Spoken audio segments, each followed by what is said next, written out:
Hello everybody and welcome out to episode 132 of the Save Slot 3 Gamescast. I'm your host, UF Gizmo, joined this week by CW Lanky. Hi Dave. And the returning Mr. Massive Das. Hello everyone. So boys, it's been a news-filled week. And you know what the news-filled week needs, boys, and that is the Pengles news desk. Time for some news.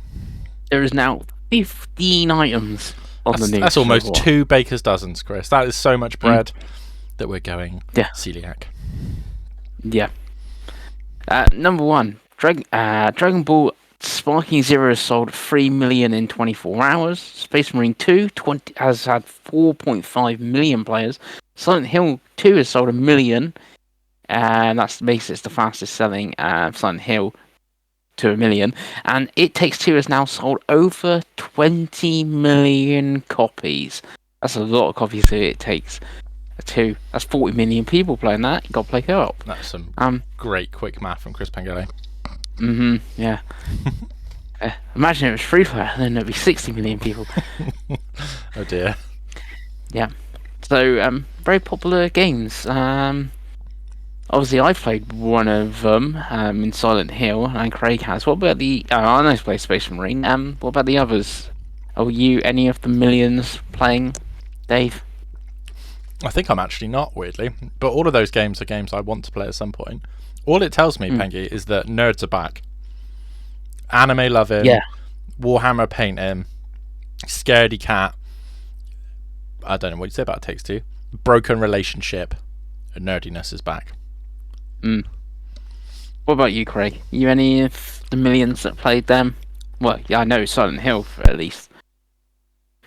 No, I think me and Dave, we started It Takes Two and then got distracted, so we probably do need to get back to that. We do. But yeah, 20 million. That's the one that stands out to me. 20 million for that game is mental. That is And it's so impressive, it's not isn't it? players, because I guess you played it through EA. Yeah, exactly. Yeah, that's a massive number.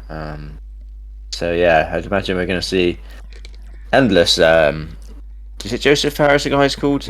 Co-op games in the future. It Takes Two too. Yeah. There you go. Or It Takes Three. Right. It takes more. Yeah. But it's not all good, because Bandai Namco are looking to cut staff, and they have cut some projects, including the Nintendo one, apparently. So it's not all good over at Bandai Namco. But because it's Japan, they can't actually cut jobs. They're doing what happened to like Kojima. They're just sending people to be in rooms by themselves with nothing to do, and hope they basically quit. So yeah. And do you think Pengles is elaborating? No, they call them boredom rooms. They put these people in rooms, Craigo, and basically dare them to quit. Yeah, we were saying how great Japan was in these situations a couple of weeks ago. That sounds awful. It does. And then in Japan, where they all work 100 hours a week, they probably sat there for 100 hours a week. So. Hopefully just playing Switches. Yeah, it says a lot of people use the time to look for other jobs and stuff like that. But it's just weird. Like, okay, we can't actually lay people off. We're just gonna send them to boredom rooms. They publish a lot of games as well, Bandai Namco. Like, I thought they were doing quite well. Yeah, that from their new studios, it Reflector, it's called Unknown 9. Yeah, that apparently is doing dreadfully. Like, I can't remember where it was for like Steam wish lists and pre-orders, but it was not. The numbers were not looking good. So yeah, that could be a bit of a disaster, and obviously it's not reviewing well. Yeah, there are. They have shown it quite a lot, but there are now actually, like, I'm guessing, reviews and previews where it does actually show the gameplay, and God, it looks... If you said that was a PlayStation 3 or 360 game, I'd probably believe you. It doesn't look good at all. See, this is the thing, I don't know what country Reflector's in, because obviously if that's American or something... Isn't it, like Montreal? It's like some French-Canadian. Yeah, see, so they can actually lay people off, like, there and stuff, which obviously is a bad thing, but... It's obviously, even in Japan, it's where they're having the issues. Talking of Japan, though, Monster Hunter Wilds is having its own showcase on October 23rd at 3 PM. So you can go see even more Monster Hunter Wilds. when is it going to be too much Monster Hunter Wild, Craig? Oh no. It already is, and I actually don't think I'm going to bother watching this because I think I've seen enough, and I don't think I really want to see Mm. another showcase. To be honest with you. No. The only thing is, it's its own showcase. Like, I'm feeling we might get a demo or a date for the demo, even though the game's not till February, and they normally do the demo like a month before. So, like, if the demo is November, it seems a little bit too early for that. So, be interesting what they do show. What's your thoughts, Dave? Yeah, kind of the same as you guys, really. Like, I just want the game now. I don't want to watch any more about the game. I just want to play the game. So if your demo theory is correct, which it might be, I can't remember how they do always do a demo, but I never know how long. I can never remember how long out it is. But that's what 3 months. Yeah, but normally like a month. Yeah, so feel that it's like about a month. might be a little bit too far then. But yeah, I just want to play it now. So I'm not. I will try not to watch this unless we watch it for content for the show. Yeah. I will watch it because it have content to share, and it's like my most anticipated game. You're still waiting for that pro Mm, announcement, aren't you? Or at least a controller, I think. yeah. Well, it didn't even mean like announced that it's got support for a pro, so that's even something. And just waiting, like, yo, pro's gonna be supported for it, so you know that at least. Next news, we got next wave of Game Pass titles. So on PC, you can have the StarCraft games and Dead Island 2, so that's over on the PC Game Pass. And then standard gets Donut County, great game, Ashen and South Park Fractured Butthole. That's going to be on the standard tier. And then on Ultimate, you've got Mech Warrior 5 and Call of Duty Black Ops 6, and also the Warzone's going to be in the cloud version. The same with Black Ops 6. Your thoughts, Craig, on this Game Pass lineup? I remember playing Ashen randomly when it was on Game Pass before. You played it with me. We hated it. No, I think I played it on my own. Did you? We might have been on like voice chat or something, because I remember playing it and being like, Craig, I hate this. Yeah, because it's like a Souls-like thing, isn't it? And it's got really weird number like, achievements. It's like 7 achievements for this. It's 3 points for this. And I don't think I'd ever really played a Souls-like or really knew what one was at that point. And I just remember being like, this is... Like, where am I going? What am I doing? Why am I getting killed? I'm done with this. And it didn't last very long, let's put it that way. I think I might have like 1 achievement on it, which is annoying. But so yeah, I would recommend that to anyone. But yeah, no, the big one is Call of Duty, right? That's what we want. So that's not that far away now either, right? No, it's ending of the month. So obviously I missed the news, not the last one, the one before the Game Pass thing. What do you think about this whole, like, this is the next wave, and it's like some is PC, some is like Donut County must already be on Plus, but it's like now it's come to standard, and like Call of Duty's Ultimate and stuff like that. We've talked about it before with the Plus, like which Plus is this on? What Plus is that on? What's your thoughts on like the Game Pass here? Like which Game Pass it's just game on and not on, sort of thing. I'm gonna be honest with you, Pengi. I don't even look at it because obviously I have the Ultimate, so like I get all the games. Yeah. So I just look at it and go, oh, those games are on Game Pass. I don't even really pay any attention to the tiers like that. Yeah. What about you, Davey? I hate it. And also on the games. I absolutely hate it. So I like the games. It's cool that people can play. South Park Fractured Butthole is a really good game. Obviously, COD coming to cloud could be huge. You just don't know, do you? Don't know how many people are actually using cloud, really. But yeah, that seems like the huge, like, biggest. I know COD being on Game Pass, but a huge thing. Like, there was that 99 quid Fire Stick bundle on there where you got a Fire Stick and a controller. It's like that's 20 quid more than buying it on like PS5 or something. You're getting COD through the cloud and whatever. Game Pass games are on Ultimate and stuff like that. Yeah, it's very strange. I know me and Craig mentioned, I think last week we were about the whole Xbox plan. I think at the moment it's really confusing. I think if you were the average person, I just don't think you know the difference between any of these things, or that most of them exist. So I think they just need to work on the messaging probably. But Yeah, I mean, I'm looking forward to playing COD. I might play South Park. I think it's already on Plus because it's part of Ubisoft's Classics thing, so it'd probably better on. It's a really good Portal game, and it's a really good cloud game as well because it's that type of game. But yeah, for me, give me StarCraft console, Pengi, and then we'll talk. But yeah, Ashen You're not avoid. gonna break out StarCraft on the old Mac. I guess Yeah. it'll work on Mac. I don't know. So no, Game Pass PC doesn't work on Mac, sadly. No. So yeah, but well. MechWarrior 5, Alright. yay! Yeah, sometimes. Sticking to COD, Xbox announced a standard controller, an elite controller, both through Design Labs, and a wrap for the console, which I think is like the first one since the wraps were announced. And that's so either you getting any Call of Duty memorabilia.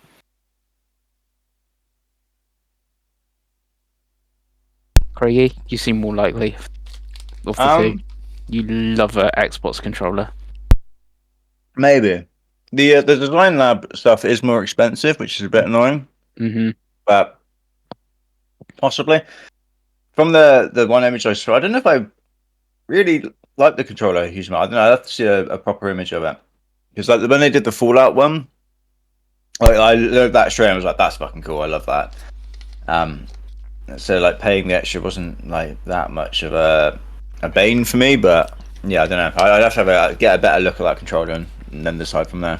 Yeah, because it just looks like they've put a classified document onto a controller, and you've got some bits redacted and stuff like that. And it's just obviously some writing in that, which obviously theme of the game, but just is kind of a weird one to have on a controller. The wrap, I guess, is a little bit cooler. Thing you make your console look special edition without buying a special edition controller. Anything for you, Dave? Yeah, I kind of agree with Craig. I think it's a little bit too busy, is my best way to describe it. It's a very busy looking controller. So yeah, I'd probably be a pass for me. If I was going to buy an Elite controller, I think I'd be more tempted, because that's quite a cool idea, but I'm kind of holding out hope for some, maybe a Indiana Jones or an Avowed one next for me, because I think Avowed could have some really good controllers, and Indiana Jones might. I know they have that limited edition console that they never sell, but yeah. Are you tempted at all, Pengi, or are you going to stick with what you've got for now? Nah, not. I'm fine with what I've got. I got my blue Xbox controller. That's fine. Yeah, it's fine for me. Next news. Age of Empires 2 Chronicles Battle for Greece is coming November 14th, and this is the first DLC part of the Chronicles line by Capture Age. You love your AoE too, Craig. You gonna dabble in some of the DLC? No, we never did DLC because I mean, there's so much content in that game anyway. Like, it's just adding more and more and more. It almost becomes a little bit unnecessary when you're very casual with it. This does sound pretty cool because it does sound like there's like full-on cutscenes and tells the story of the campaign that does particularly well from people who've previewed it. It sounds like it's kind of like the Romans DLC where they're going back to like before the AoE 2 timeline, more towards AoE 1. But I'm guessing they've probably kind of ran out of parts of the world they can go to now with AoE 2 because they've done that many DLCs, Pengi, that yeah, there's so many civs and stuff in that game that they've kind of had to, I guess, get creative and go backwards a bit, which is kind of cool. I think they've added 3 new civs. I think it's the Spartans, the Athenians, and then the Persians, but not Persians because there's already a civ called Persians in there. And they all look pretty cool. Sound pretty interesting. But yeah, they do so many. They did one with Georgians and Armenians they added recently. Like I said, they added the Romans. So yeah, they just pump out this content. And it's the Capture Age team, which is the team that does the software that all the Twitch streamers use to view the games. And I believe the team that were doing the DLCs before have now moved on to Age of Mythology and are doing expansions for that, and then this team has stepped up to not only look after Capture Age but also do DLCs. So it's kind of cool because I was like rumbling, like I still watch some tournaments and some like streamers of Age of Empires 2, and there was kind of people who were like, oh, we feel like Age of Empires 2 is maybe getting left behind a bit, and that they're focusing more on Age of Mythology, but it seems like that was kind of maybe misjudged, and that they are actually just going to keep on pumping out their content for this game. You never have enough content. For it. What about you, Dave? Though. Yeah, pretty much the same as Craigo. There's always lots of content, and I just feel like there's not enough time in the day to do all these campaigns, let alone anything else. But yeah, it's cool that the game from like 20 years ago has come back and is still so strong. But yeah, it's a great game. It really is. Mm-hmm. It's a great game. It's got such a good community as well. Like I said, it's such a good like live service game at this point because it's got such like a passionate and like vibrant community. It's one of the best online games on Xbox for sure as well. By the way, like PC, even like PC at this point, surely it's just really great. Like it just runs well. Like it has all the stuff you want. So highly recommend to everyone.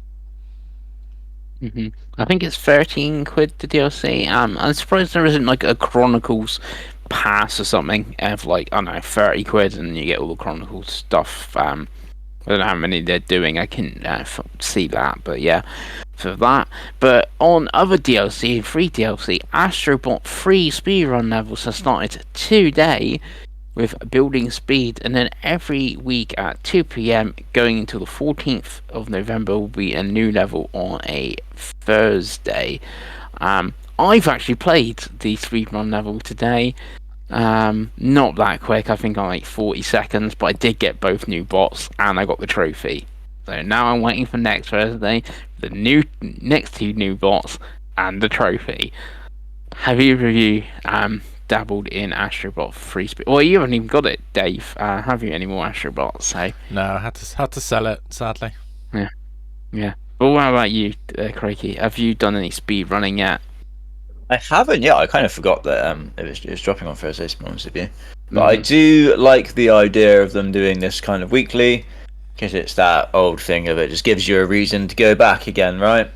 Mm-hmm. And kind of play a great game that you maybe like. For us, like we all platinum, so we're all kind of done with it for now, right? And it's just kind of like it's a nice reason to keep it installed, keep it going, and maybe me and Pengi can see who the real save slot free speed runner here is, right, Pengi?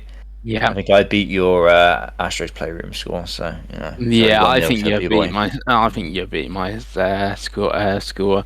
I think. What are the bots? Are the bots anything interesting, or are they? Yeah, so it's Rise of the Ronin and a Helldiver. So thing. I got a feeling we're gonna have a Helldiver every week, or something a bit like the Hellghast and the apes from Ape Escape, because you obviously have 4 Helldivers in a squad as well. So I think we're gonna have one of them every week, plus another character. So like we got Eve definitely to come as well from Stellar Blade.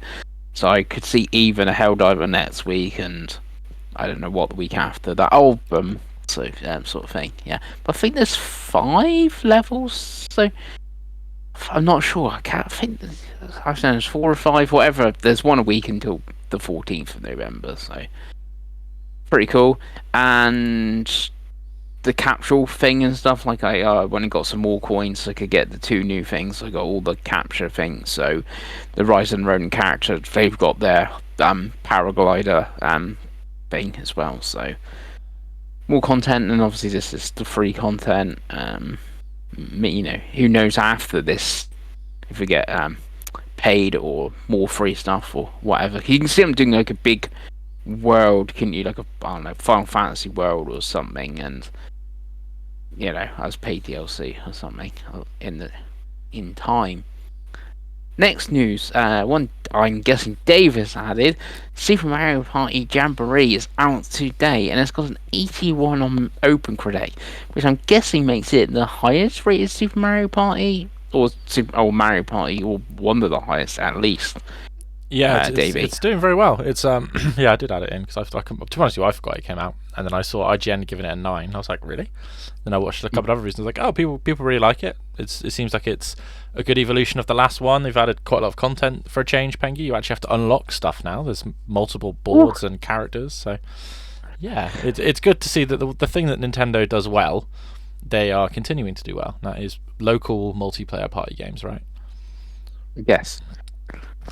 I guess you've got no interest in this, Craigie, because we've not got on Fantasy Critic or anything like that. No, not for your boy, Pengi. Oh, for you, boy. I do like you've got to unlock the stuff because, I know it's not the same, but like fighting games very often now, you like all the characters are unlocked and stuff like that. And like back in day, you had to do arcade mode like to unlock a character, and then do it with the new character, and then you unlock the new character and stuff like that. Now it's like all the characters are unlocked, Yeah, just sort of it thing. adds longevity, doesn't it? Especially for a game that you only But really play multiplayer usually. yeah. But I guess now, like the fighting games now have like the story mode and stuff, which you didn't used to have before. So I guess that's the thing. But yeah. Next one, Claire. My designer's going to call it Expedition 33. The cast has been announced, and we have Charlie Cox, Jennifer English, Kirsty Ryder, Shala Ninks, Ben Starr, and Andy Serkis as the voice cast of the game. And we had obviously new trailer of new gameplay and stuff like that. It's looking quite good, isn't it, Craigie? It's looking very good. Very good, Pengi. It looks great, doesn't it? Always, I'm still in the it looks too good to be true phase, I'm honest with you. Yeah. Because it's from a team that this is like their first game, right? Yeah, and I was seeing people weirdly, like, Push Square is running the arc, and like, why is this game also only $49.99 and stuff? I guess to me, it's their first game and they want it to sell and stuff like that. And like, people are like, why is it not 70 quid? But there's got to be a catch here, especially with this cast. You've got to be paying Andy Serkis quite a few pounds, I would think. Yeah, you'd think so, definitely. And is it a Game Pass game? I feel like it is, isn't it? It is on Game Pass, yeah. Yeah. So yeah, I mean, it looks great. Xbox. I mean, I'm being skeptical with absolutely no reason to be other than just cynicism. Years of built up cynicism, boys. But yeah, it looks great so far. Yeah. Well, what about you, Dave? Because you do like a turn-based RPG. You don't get many of them now, especially one with more realistic graphics. Yes, I think it's a very interesting project because, like Craig said, it's come from nowhere to be like. I'm skeptical, but it's like one of my most anticipated games for next year.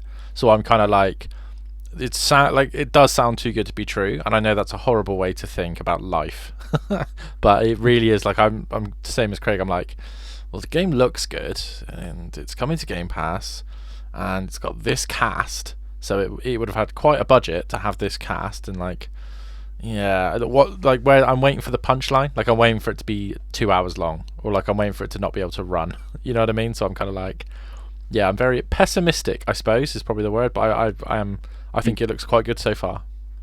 Yeah. What about you, Pengi? Yeah, I do think it looks pretty good so far. It's they've not announced that PS5 Pro enhanced patch yet, so I'm sure it's coming, Pengi. I'm sure that'll be the next trailer. Yeah, next news night. The former US only Explore page is now the welcome page, and it's live in multiple regions, including the UK on your PS5s. David, have you been checking out your welcome page on your PS5? I actually have. So I put it in the group chat I think yesterday, and I moved all my widgets around, and I gave it a good look, and I gave myself a dynamic background, and I'm quite impressed actually, because it's now your default landing page when you're turn the console on and when you come out of apps. So for me, I've moved it so I've got, and you can change the size of everything, so I've got my trophies like front and center, first thing I can click on, so I can come out of a game, click on my trophy straight away. That's great. I like that it's got a visual counter for both your controller's battery and the status of a download. So like I downloaded the Metaphor demo, and it had a nice big green circle, like 72% downloaded, and I could see that the whole time, and I was like, oh, that's really cool. And you can move the ads off, or you can take stuff off, and yeah, I think it's one of those where I think the PlayStation 5's UI has come a really long way since launch, because I've always been of the opinion that the Xbox One is just more customizable and sort of more user friendly, but I think PlayStation's catching up quite quickly now, and I think it's a pretty good console to use in general, and I think this just helps. What about you, Craig? So I'm glad Dave went first, because when I originally read this on the doc, I'll be honest with you, I had no idea what this meant. But I see now as the UI is changing. It looked cool from the picture that Dave showed me. When I loaded up my PlayStation yesterday, I don't think I had it yet. I don't know when it started. I But, am in a beta, so that might be. I don't know if that will, if that yeah, affects it. Cause I'm one of the like preview accounts. yeah. So I haven't had a play or seen it yet, but yeah, it looks pretty cool. Although I do quite like the current PlayStation UI as well. So It's actually technically the same. It's just that it's like the first tab is different, and you can turn it off completely if you want to have like the way it used to be. But okay. it's like, like usually you load it up and it'll be like a PlayStation Store ad or something, or like the last game you Yeah. played. It's just like a tab and it's just a customizable tab, like dynamic backgrounds and all that jazz. Mm.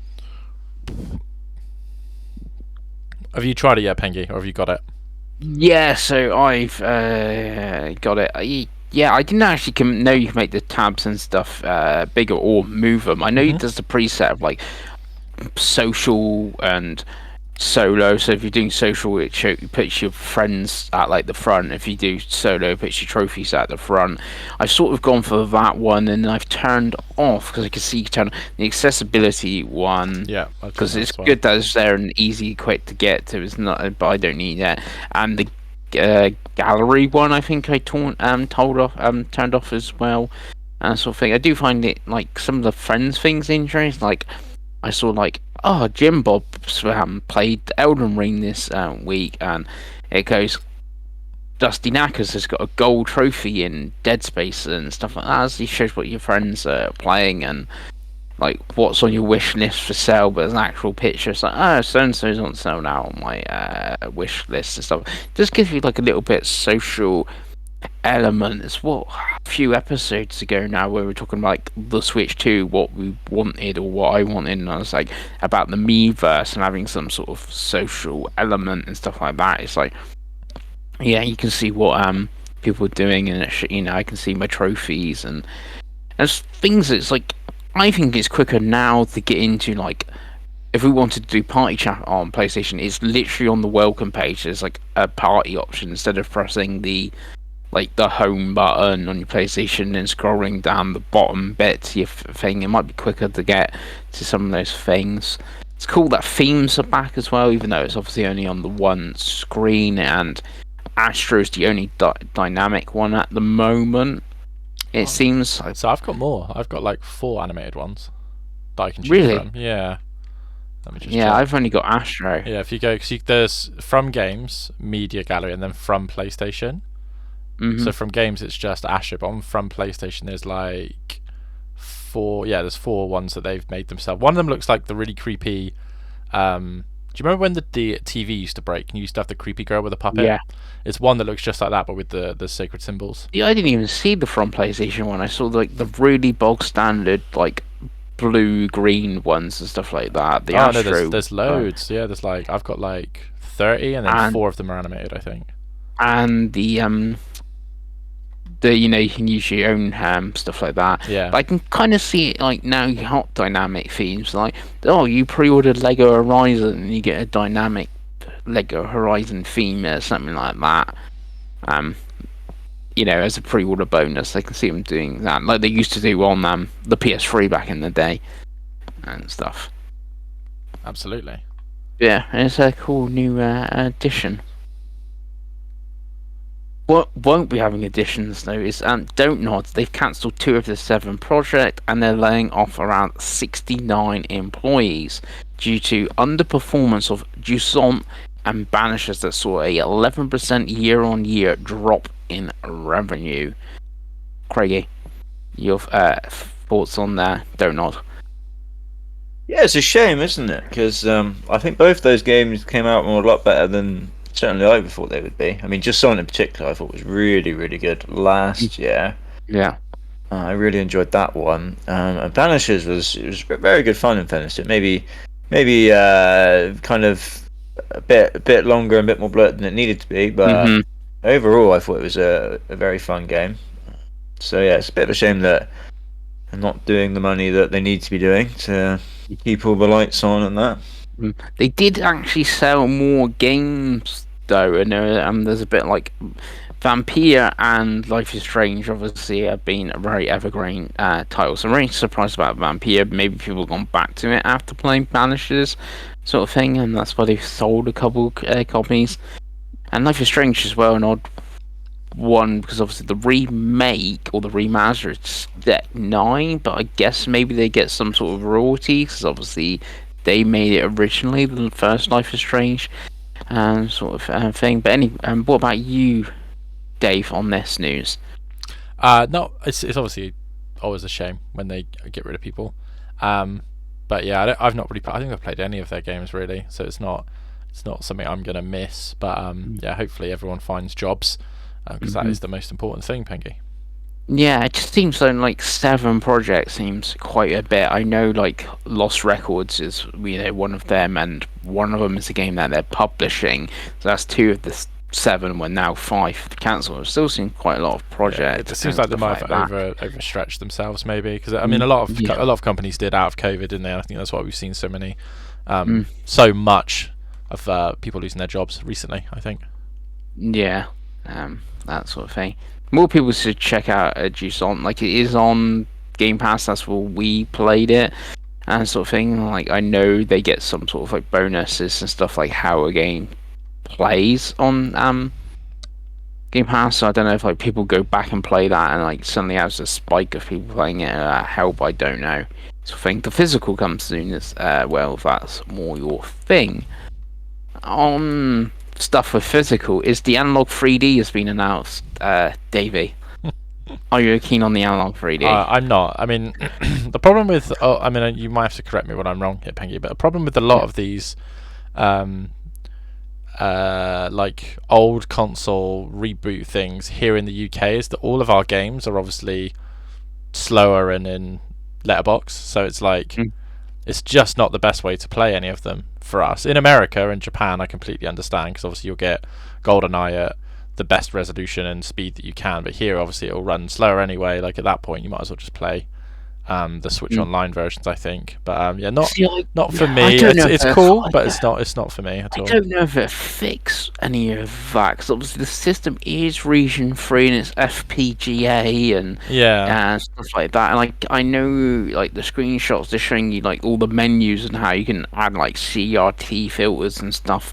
So I don't know if you do play a European copy of GoldenEye, you can like I guess it could maybe connect to the internet and like download, or there'd have to be some sort of emulation thing, wouldn't it? I think, but I think again, like I think if you want to play in 64 games, I think the vast majority of the ones you want to play are on the Switch Online service, aren't they? Really.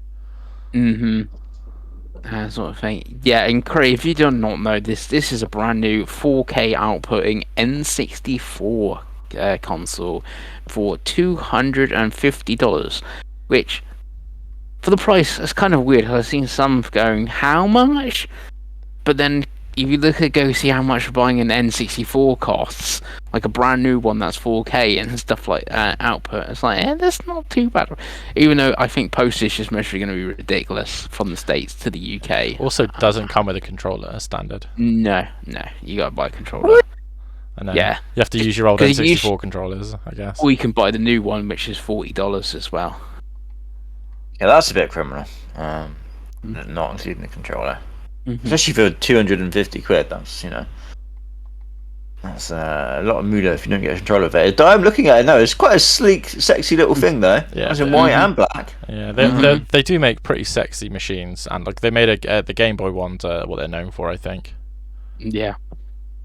And it's cool that a market for this exists, isn't it? Really. Yeah. I was always looking at the turbo. Especially in the UK, like that's so much cheaper to buy an analog one. Yeah, than the actual a PC engine. Yeah, but then it's like getting a PC engine games and stuff. That's the thing. Costs quite a costs quite a few bit. Yeah, but you love it, Pengi. You love it. Nah.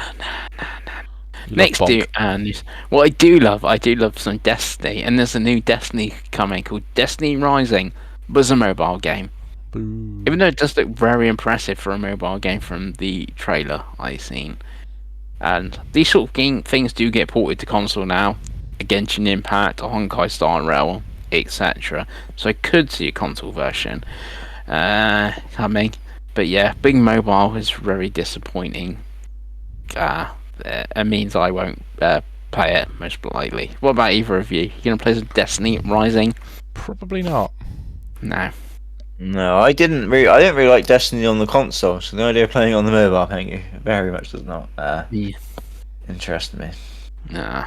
That's disappointing. Even a big Destiny fan we know wasn't that keen. Craigie, which is surprising because they like mobile games as well. So Yeah, I guess Yeah. Bungie's just probably needs the income right now as well, right? Yeah, it's not ideal. Yeah. Late this evening, 2K Studio 31st Union has revealed Project Ethos, a new free-to-play third-person roguelite hero shooter. Which Oh no. which I have seen a little bit on Twitch and stuff, because that's how you can get into the beta or alpha or whatever it is for Project Ethos at the moment by watching people and getting Twitch drops. I think, have either of you seen any of this thing? But or was this breaking news to you because it was literally announced like 2 hours ago? I think as soon as I hear some of those Breaking news to words, me. as soon as I hear those words, Craig, there's a few of them that were in there. I just completely turned my brain off now. Was it free to play? Free to play roguelite hero shooter? shooter. I was like, okay. Well, I'll just wait Yeah. for Marvel Rivals, which is half of those Definitely. words. Did it look impressive, Pengi? It looks like the art style was a little bit Fortnite-y, that art style, and it looks like it was. Again, it says a hero shooter and stuff like. It looked like a battle royale to me, but the roguelike bit is like a card system, something a bit like that Fragpunk that's just got a beta on Xbox at the moment, which I haven't played yet. Even though that's more of like a Valorant stuff shooter, and it's like when they were dropping in, they were selecting like their cards and stuff, like I don't know, more ammo or something like that, and then they were dropping in and then I don't know, shooting at each other. I So only that seen just sounds like Fragpunk, briefly. if I'm honest with you. Yeah, it does, but there's obviously yeah, it's like Fragpunk looks more like a Valorant, you know what I'm saying? Yeah. Like a first-person arena shooter, but this looks like a big open map. Like the cameras, obviously, being third-person, sort of thing. Yeah, that's I guess like a third-person Fortnite-y Fragpunk instead of a Valorant sort of thing. But interesting how it does being, a free-to-play shooter now. Where we saw Concord didn't do well, and XDev is apparently not doing very well. Well, not XDev, the XDefiant, and Marvel Rivals is coming, which is obviously going to be a big one, sort of, thing. But I guess 2K has got money to pump into it if they really wanted to. Absolutely. Hey. And then the last one is, why is February so silly? Because Trails Through Daybreak 2 has been announced. Well, it was already announced, but it's getting a release date of February. And that now means this month alone we got Civilization 7, Kingdom Come Deliverance 2, Assassin's Creed Shadows, Date Everything, because that was delayed from this month to February, Tomb Raider 4 to 6, and Collection, Avowed, Lost Records, Bloom Rage, Take 1, Like a Dragon, Pirate, Yakuza in Hawaii, and Monster Hunter Wilds. Why is there so many games in February, Dave? That's pretty insane. That's a pretty insane list of games. I don't know. I mean, we've said this for a couple of years now that January and February are no longer the quiet months they used to be. We used to catch up on your backlog, and you might have played I think Dying Light was one of the first games that sort of broke the mold with that. Yeah, it does seem a bit insane. I mean, I know there's been a lot of delays, but if you're half of those games, I just think you're absolutely cannibalizing each other, aren't you? I know there's some crossover, but you'd like to think the Monster Hunter will be the dominant game that month. And I suspect that Like a Dragon, Civ, probably Tomb Raider have got very specific audiences that weren't going to change, but that's the only other thing, That's I was gonna say the only good things for Trails Through Daybreak 2. It comes out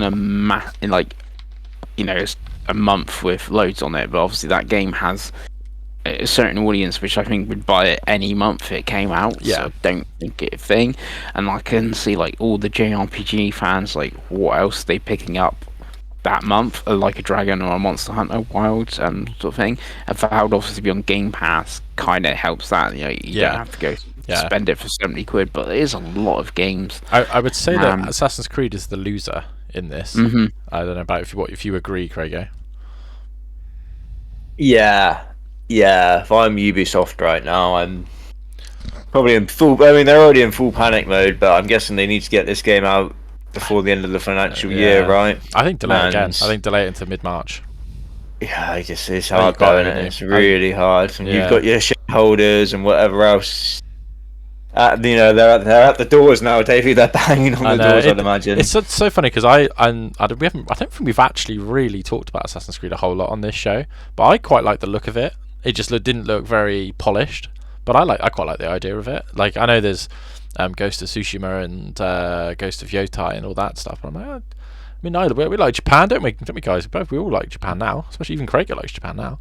But it's kind of like, I thought it was okay. I mean, I really liked Valhalla. Me and Chris both finished it, which is a rare thing. So it must have been fairly enjoyable, right? So, I feel again, Ubisoft. We could do a whole episode about the plight of Ubisoft, couldn't we? But you are right, Chris. February, very silly. Yeah, very. So even though I do think everything being delayed to February 14th is a much better date for that game. Yeah, that'd be a silly little Twitch game, wouldn't it? I think. Yeah. And that is all the news. Told you it was a lot of news. We still got a whole showcase to talk about yet. Before we get to the showcase, Chris, do you want to chime in on the episodes you've missed? What did you think of our DLC expansion, Mount Rushmore? It was difficult, to be honest with you. I think it's one of those things where we haven't all played the same games, have we? That's the big issue. Yeah, I thought we did pretty well, David. I thought we were pretty. What's the word? Compromising, I think. Because I think even I suggested a zombie game, which is rare for me. But what even would you looking at other top lists, I was like, oh, okay, Red Dead was very high on the one I saw. Blood and Wine was very high. Yeah. There's a few Mass Effect ones on there, and I was like, oh, we had a Mass Effect one on there. So I was like, oh, okay, we've done well. I was quite proud of us. Yeah, we were relatively sensible. We could have sat there and been like, oh, the Football Manager data editor or something stupid, right? But we didn't. But what would you have added, Pengi? Because I watched Game Mess do their Mount Rushmore, and they tried to be where do you be objective and subjective of this? I haven't played Burning Crusade, for instance, because it's World of Warcraft, but I also hear that's a super good. It's not a list, isn't it?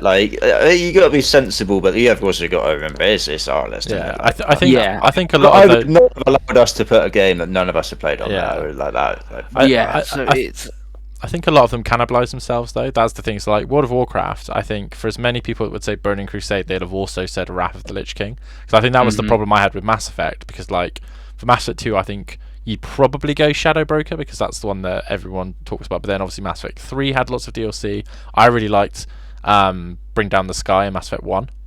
Obviously you got Dragon Age Awakening, which is practically a whole game. You know what I mean? It's wild. And even stuff that's smaller, you could have said Left Behind for Last of Us, because although it's not something I've played or I would like, it adds a lot to the backstory of that character. So when Craig plays Last of Us Part 1 on PS5, I don't think he'll think it's a DLC, which is probably the best thing you can say about a DLC, if that makes sense. It fits the story so well that Craig will be like, oh, why wasn't this in the game to begin with? Especially how they intertwine it into the bit in the main game. But for me, the fall would have been The Last of Us Left Behind, like you say, Dave. To me, that's mostly the best story-driven DLC that we've had. Thing, but then on the flip side, that I would have put Mario Kart 8 course pack, because it just makes a great game better, and you're getting double the amount of courses and stuff in that game. So it's Last of Us Left Behind and Mario Kart 8. It's this to me the best DLC, but completely different reasons why they are. Dragon Age Origins Awakening I would have put forward. There's a couple ones like that, big expansions for the game, like you was talking about The Witcher. This is obviously before Witcher. I think it falls into that category, or Fire Emblem Revelations or the Xenoblade Chronicles 3 one, that sort of expansion falls into all Mass Effect, like the Citadel and things like that. And it falls to Horizon. Any really of DLC, especially like the Lego and Hot Wheels stuff, they're always like fun times. But I think that's the that I would have put forward a bit of like just a bit of every category, like a big expansion, story driven, double the amount of content of like Mario Kart, and like a fun DLC with like Lego Horizon or Hot Wheels Horizon sort of thing. But it'd be interesting when you actually do get Last of Us, to Last of Us, what you think of Left Behind, Craigie. Yeah, I gotta get to the base game first. But there's one to do that, Pengi. Yeah. Got a lot of shit coming out soon, isn't there? Yeah. That's the thing. And your last thoughts, Pengi, on Halo coming to Unreal 5? Yeah, it's a weird one. Obviously, them scrapping their engine and stuff like that, and then going to like like a pre-made engine Unreal thing. But I guess it makes it easier to make the games and stuff like that. And like if you get a remake of Halo Combat Evolved, which I think is going to be quite likely, it's like it's in Unreal Engine 5 now. I mean, that could be a sort of a big deal, and I do think we will get a remake of that. I feel even maybe like a reboot of the series, kind of like obviously a remake, but I could see it starting again, especially like Infinite. Not many people like the single player and stuff. Like the multiplayer ended up being really good for that. I can just see I'm like, this is a total reboot of Halo. The only thing is that it is still the same studio. They've changed the name from 343 to Halo Studios. So it's the same people there. That is the thing. It's not like it's a brand new studio from scratch or whatever making Halo now, sort of thing. Yeah, I'm really hoping. For me, I had this idea that after we recorded the podcast, like I'd love them to do a remake of Halo Combat Evolved, but then do the Final Fantasy remake thing where the ending's completely different, and then suddenly it's a completely different like story.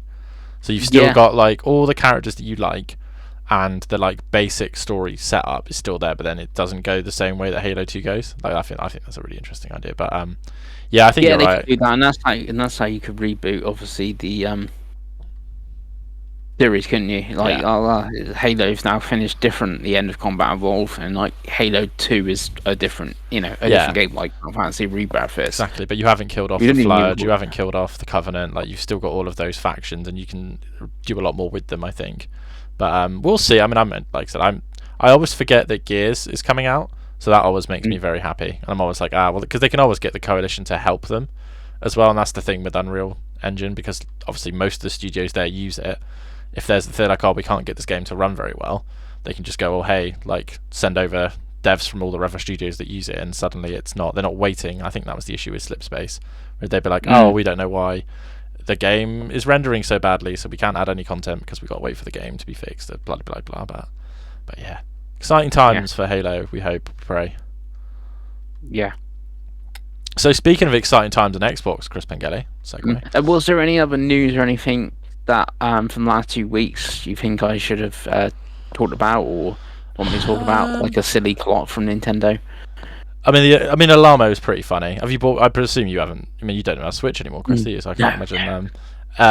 We did have a little chuckle at Alamo, didn't we, Craigie? But I don't know anyone that's bought one yet. It's only $89.99, Chris. It's fine. Yeah. It's proper tap. I mean, if I see one when I go to Nintendo New York at Christmas, maybe I'll buy one. But seem like buy two, one for me and Chloe. That'd be fun, wouldn't it? Just the sensors like lasering each other. That'd be great. On either side. Either side, like, right? Yeah. Exactly. Yeah. But no, I think that's it. We don't need to talk about Concord's data mining or anything yet. We'll wait till something gets absolutely announced, I think. Yeah. But we did get an Xbox partner preview, Pengi. Which I am now, with the power of magic, Craigo, I'm going to put on the screen for the viewers. There we go. So, are one of you ready to talk about it? Hopefully Craig's ready to talk about it, because he is the showcase man. He is the showcase man. So I did. So the websites have already put up breakdowns in order. So Windows Centro, which is friend Jazz normally, has got one. I also did make some notes as I was going, and my notes are far more comical than theirs. I should be a journalist, boys. I mean, there's some terrible. I was gonna say, have you got some really like specific takes? Because then you'll be perfect to be a journalist. Yeah, I mean, there's some definite spelling mistakes, but it's hard to watch show, frantically type this, and then see you two going off in the group chat at the same time. Your boy can only do so much. But yeah, we opened the show, boys, with Alan Wake 2, the Lake House DLC, which is the Control-based DLC, right? I think. Mm-hmm. We had the Control Alan Wake DLC, and now we're getting the Alan Wake Control DLC. It's all part of the same multiverse, Gregor. Oh yeah, and we'll get to that even a bit later. My only take from this was, I mean, we've seen this before, haven't we? But my only take from this is, it looks great. God, I need to just fucking play this game, boys, because it looks so good. And whenever I hear anyone talk about it that isn't named Chris Pengi, I'm like, oh, I need to play this video game. Because I'm assuming all of this DLC comes with the physical edition, right? Yeah, and that is like this month, I believe. It's like 24th or something, I want to say. I believe it actually is the 22nd when the new DLC comes out. Yeah, no, it is the 22nd, you're right. So yeah, I just need to get on this because it looks a bit of Craig, doesn't it? It's available on Amazon for $64.95 on your PlayStation or on your Xbox, and it includes the Night Springs, the Lake House, and the deluxe cosmetics. Nice. I think the first DLC looked really good as well. So yeah, and of course you haven't played the main game, so it's like it's quite a beefy selection for you if you're going to enjoy all the content, I guess. I'm pretty sure they added chapter select as well to it, which made it quite a doable completion as well. Yeah, it's one of those. It's one of those things in it now where games like that you just need to wait and not buy them completely day one because all of the things that you'll dislike will get fixed. Yeah. Yeah, obviously, Dave, definitely not for you. And Pengi, you didn't like the base game, did you? So it might be it's a weird one because both the DLCs look really interesting. Like the last one, we were playing as the waitress and stuff like that, and this one obviously part of Control, and it's set between Alan's story and events of Control apparently and stuff like that. I really like Control. It's just like I kind of want to play the DLCs, but I don't really want to play the base. I didn't like the base game. Oh no! So, going around like blowing, shooting people with a shotgun as the waitress from the coffee shop in the one DLC. It's kind of weird. Yeah, and then after that, boys, we had more horror to Dave's delight. We had Blooper Team announce another game, and it was Kronos: The New Dawn. We had a cinematic trailer. And a guy wandering around in a big suit with some bits of metal sticking out of it and a big silly helmet thing going on. They were playing some chess with an old woman, and it looked pretty damn terrifying, I thought. Obviously, Blooper have just put out Silent Hill 2, which is very well received. And Pengi, I imagine we'll talk about that quite a bit later as well. But I thought this looked very cool. Apparently, it is set in a futuristic, alternative 1980s Poland. So I didn't realize that, but that's what I'm reading right now. Nice. So yeah, obviously I cannot imagine this is Dave at all. But no. Pengi, were you there for this? Yeah. See, this is the thing. I say I like Blooper Team's games. I'm gonna actually play like 2 of them. The Medium, which I liked a lot. I still adamant if that game is called Silent Hill, but Medium, but more people would have played it and liked it. And obviously Silent Hill 2, what I've played so far is really good. So did you not play the Blair Witch one? Oh yeah, I did play the Blair Witch one. Yeah, that wasn't that great, to be honest. So I didn't mind it as a game. I just it took a lot of liberties with Blair Witch. To be fair, let's just get that live. The Blair Witch film isn't very good either. So wait, what? The first one? Yeah, it's terrible. You have lost the plot, it's Dave. It's just a novel, isn't it? Like give absolutely Pengi lost the a plot. camera, put him in the forest. That's a more compelling film. I'd watch that. Nah, you've gone. Your head's gone, mate. Your head's gone. Moving on from Dave's head being gone, we had Blind Fire, which was a brief gameplay trailer of a new first-person shooter. It's already available in early access. I believe it's It, yeah, looked like a bit of a arena shooter. I don't know. I didn't really think this was a great trailer, to because I was looking at. I don't really know what this is. It looks very colourful. But it is in early access, so I mean, you boys could drop in if you wanted to. Pengi, are you going to drop in? No. If it was on Game Pass, I may have tried it, or it was like a free beta or something. But well, £8 isn't a lot of money. But as I don't play my Xbox a whole lot, I don't think I'm gonna pick this up to think. But it is, like, I guess, a novel idea. Let's make an arena shooter, but you can't see anyone, and then lights come on during the match, and your bullets obviously like make a bit of light, because obviously, when they come out of the gun to try to figure out where your opponents are. Like, is someone just gonna like camp, but like camp not on purpose? Like, I'm just gonna stay here in the dark for as long as I can, and hopefully no one sees me. It's safe in the dark. What about you, Dave? You going to try this? It's a funny one because I think it's not too badly priced, but I think you've got to be a pretty ballsy company to put out a multiplayer shooter the week before COD. But it's my issue with it, to be honest with you, and I don't know if Pengi thought this as well. I thought it was a VR game to begin with because the like motions of the gun was really strange. Yes. Like, I was like, oh, is this super hot too? Like, what is this?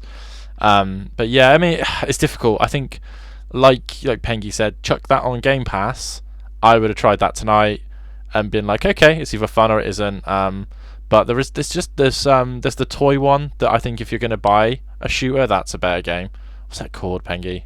You know the one I mean. Charge or something like that, is it? Yeah, like that's supposed to be like a pretty fun little game. Like, I think if you're going to spend any money on a shooter at this point, a week before COD, like I'd probably do that instead. But yeah, I mean, I don't have a whole lot of hope that this is going to be around for very long, if I'm honest. No, absolutely not. But something that will be around for very long, Dave, and that is Ahoy There! Like a Dragon Pirate Yakuza in Hawaii, which is a name, isn't it? Christ. That got another trailer, boys. You've seen this a few times before, and every time you see it, it looks bloody brilliant. We saw some naval combat, boys. We did. Naval combat. Because I'll go out and live and say it won't be quite as fast and fluid as Assassin's Creed's naval combat, but I'm sure it would do the job. And it did look like good fun, crashing into other ships, using your cannons, doing some boarding, then running on and doing some silly Yakuza combat in amongst a sea of pirates. What more do you want? And then I think the big thing at the end was they changed the date. They brought it forward a week. So it is now releasing on February 21st, which is a week earlier than originally announced. I'm guessing that's because of Monster Hunter? Because Monster Hunter's right at the end as well, right? Yeah, because they were both the same date, and now it going the 21st means it is on its own, pretty much. Because you would have Avowed and Lost Records on the 18th, and then you wouldn't really have anything till Monster Hunter Wilds on the 28th. So that's like a week to itself now. Yeah. Obviously, Davey, you've well, I say you dabbled, but you've been going quite balls deep on the first Like a Dragon game, right? And you did play the spin-off. So did this tickle your balls even more as well? Yeah, I'd like to be ready for it. I think it's going to be one of those games where I don't buy in February. I'll probably get bought in later in the year because I still need to do Infinite Wealth as well, which I imagine is not a short game. But yes, Sega can do no wrong, can they? At the moment with all their JRPGs, and obviously it's got our good friend Samoa Joe in there. So that's fun. That Samoa Joe is one of the pirate captains. Quite looking forward to that because I imagine he will voice himself in the English version. Hell yeah! But yeah, and they've added air combat for the first time, so I'd imagine it's going to be fucking insane, Gregor. You juggling Devil May Cry with Majima-kun. But yeah, I love it. What more do you need? Pengi, I can't remember if you played The Man Who Raised His Name or not. But I don't know, maybe a smaller... I don't know if this is going to be smaller, but maybe a smaller Yakuza experience might tempt you a bit more. Yeah, the only thing is I don't really know what's going on. Like, I am playing as Majima, which is not Ichiban or Kazuma, so I guess that's a bit of a thing. It's like, I'm playing this different character in Hawaii, but And like February, there is so much coming out. Like, will I still be playing Avowed? And then I got Monster Hunter to look forward to. So yeah. Sad times, Pangles. Sad times. One day, Dave, we'll get him in the Yakuza world. One day. One day. I still I don't wouldn't know play what it would take. Ishin, and with Assassin's Creed not coming like out this year, that is still a possibility that one gets played this year. Of like my I Want a Samurai game. Hell yeah. Okay. No, there's a glimmer of hope there.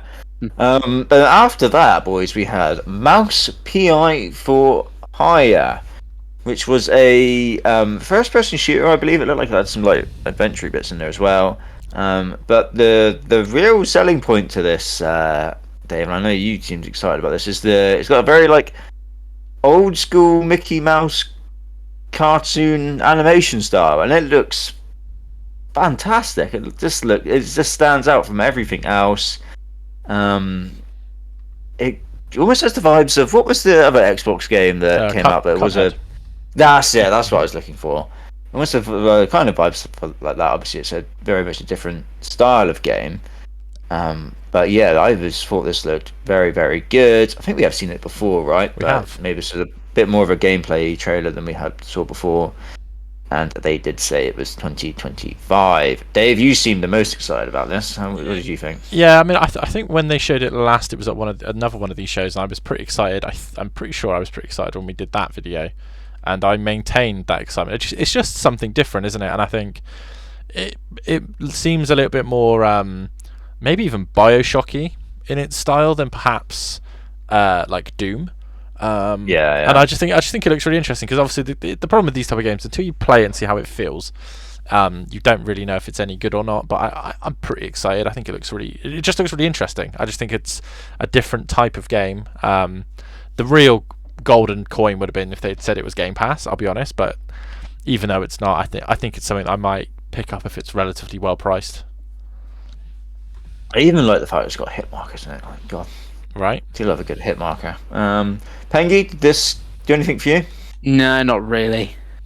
Not certain. Yeah. Pangles hates Mickey Mouse. Yeah. The thing is, when these things go into public domain, it's the same with the Winnie the Pooh. Like, loads of people do it, and it's like how many horror Winnie the Pooh things has there been since? It's just like, yeah. Yeah, so don't need it. I don't think it's actually Mickey Mouse, to be fair. I think it's very heavily inspired, I'll be honest. Yeah, but there's a few, like, there's a horror, another one announced like this week, a horror Mickey Mouse game. Oh, really? Thing. Nice. Yeah. But then after that, I believe this is the first time we've seen this, and it was Subnautica 2. I can't remember seeing this before. No, and obviously no gameplay or anything as well, I don't think. Right? No, I didn't really care less about the first one, because it's very much a kind of a survivally, make your own game, figure out the story yourself sort of. I need more direction than that. But this one is co-op apparently, and it is on Game Pass, so maybe that gives it slightly more of a chance. But I don't know, still not one that I'm like rushing out for. But I imagine, because that first Subnautica game did have quite a bit of a cult following, right? People who did really like that, people who are into those sorts of games. So it's cool for them, but I don't know if it'd be one for me. Pengi, one for you? No. I played the first one briefly, I think, on Game Pass, and it's like, yeah, this isn't for me. No, I can't imagine for you either, Davey. No, it's not my jam. And unfortunately, hasn't it got early access as well, which means that we won't be able to pick it up in fantasy. So yeah, sad times. And early access in 2025. So yeah. After that, we had Animal Well, which is already on PlayStation. Did release on Plus as well, day one, I believe. Mm-hmm. That's now coming to Xbox. Odd little trailer, because it was obviously the gameplay, and it had, I'm guessing, the guy that making it talking over it, which is a bit strange. Yeah, Donkey, right? That's what it's called. Mm-hmm. Yeah, it was a bit odd. This was like, I think this might have been the first game I tried on my Portal, and I actually didn't really get on with it that well. It's an incredibly beautiful game. And I liked some of the concept of it, but it is very obtuse. It is very much he drops you in, and you go figure out where you're meant to be going, and if you die, then you're going back a long way. And I think I got lost, died a few times, and was like, nah, I'm good. But it was very well received. I think it was 89 or something like that on OpenCritic. So yeah, one for me. I mean, it's already on a subscription service, so if either of you could have played it, you would have already. But does this make it even? Either of you want to play it anymore? No. No, not really. No. I don't know. I No. think Pengi may like it. I don't know. Yeah, I can't imagine it's a Dave game, but No. I feel like it might be worth Pengi trying because Yeah, it is quite cool. don't It's just mind for me, it was just Metroidvania. But again, like you said, it is on Plus. yeah. I think it was on like Essentials and whatever. So like, I've sort of got it forever, as long as my Plus is subscribed to. So I could go back to it any time or start at any time. Yeah, definitely. Yeah, it might be worth giving it a go, but yeah, it was too much for me. After that, we had Eden's Zero, which I've just put anime nonsense 2025. Oh. That's pretty much what it looked like to me. I don't know if it was based on an anime or what it was. But it It was is a based on the manga and anime series, same name. I've never heard of No, Eden Zero. I've heard of his Yeah. other shows. I'd heard of Fairy Tale.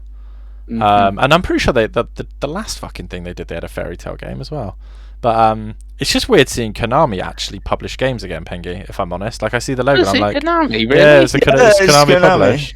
So they've done, was it Signy, which I reviewed, which was a top-down space shooter, Craig. It was actually really good. Obviously Silent Nice. Hill that you're playing. Back to Metal Gear Solid. Yeah, very strange. Just when and obviously they've done all the Castlevania ports, but Pengi, when's the new Castlevania? That's what I want. I still reckon that's what Blue Point's doing. Oh, can you imagine if they just like, oh hey, here's Symphony of the Night 3D or something? Like, oh my god, give it to me. But yeah, it did look particularly bad. It looked like a Switch game, and that's the most damning thing I can say. Yeah, definitely. Yeah, it did look pretty generic anime Yeah, game, it and didn't. I don't even know the IP. So Obviously, you guys, or at least one of you, has played Metaphor ReFantasia's demo, and I think graphically, I think it's a joke when you go and look at other anime games after you play Atlas anime game. Yeah, definitely. Absolutely. It looked like an anime that had been made like 30 years ago or something like that. I mean, I'm saying that, but I bet if I was to go and watch an anime from 30 years ago, it probably looks better than this. Dragon Ball Z is from the 80s, Craig, and that looks way better than that. So yeah. But after that, we had another generic sounding name. We had Eternal Strands. So a Strand game for Pengi. This was the one from Game Pass, which was coming early next year. It almost looked a bit like what's that Ubisoft game that was a knockoff Zelda? Immortal Phoenix Rising. Yeah, I almost got a little bit of that from it. Some emphasis on using the world around you and setting things afire, freezing them, and throwing objects. I thought it looked pretty cool. Because I did get that kind of like Breath of the Wildy, Immortalsy kind of vibes from it. Did you get any Shadow of the Colossus vibes? Because the bosses are very big and you gotta climb them to kill them and stuff. Yeah, no, you said that. I see that. Yeah, I thought it looked pretty cool actually. It is Game Pass as well, so I will definitely, at the very least, give it a go because it looks quite cool. I mean, I'm watching the trailer now, and even just the fire effects look pretty awesome. And I see what you mean about the bosses, actually, Pengi. Yeah, no, I'm the more I'm watching this now, the more I'm excited. What about you, Pengi? Yeah, it's being in Game Pass definitely helps. Again, it's early 2025. What else is going to be around? But yeah, definitely hope. Sort of thing, and like the devs, worked on Dragon Age, Assassin's Creed, Mass Effect, and all that stuff that people like that tout. So, but hopefully it's good. A colourful Shadow of the Colossus or something could be fun. Yeah, definitely. Dave, you've talked about wanting to play Shadow of the Colossus before, but what about this knockoff Shadow of the Colossus? Yeah, I quite like. Look, it's just like I said in the chat. It'll either be one of those games that's a completely surprise hit and you're like, oh, fair play, or it'll be forgotten about before it comes out.